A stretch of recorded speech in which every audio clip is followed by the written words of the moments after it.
Hello guys, I hope you're all doing well. I have a quick pineapple juice recipe for you today. But before we get started, I want to shout out Fresh Tech Productions where you get vlogtastic Jamaican vlogs. Big up yourself, Fresh Tech. Let's get started. For this recipe, you will need your pineapple pieces. Check the description box for the details. Ginger and also lemon. You can use any citrus of choice, but this was picked fresh from our garden, and I will link the video to the garden vlog. And you want to squeeze that to get the seeds out because it has a lot of seeds.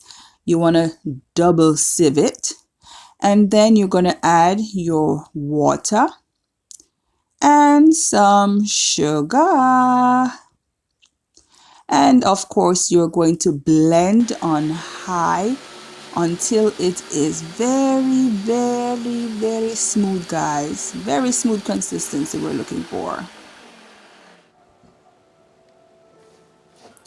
And this is just for presentation purposes. I'm telling you guys, this is a very delicious pineapple juice. You have to try it. Yes, well, thank you guys so much for watching. I really appreciate it. So anyways, maga love and leave now another time. All right, don't forget to check out Fresh Tech Production for vlogtastic vlogs.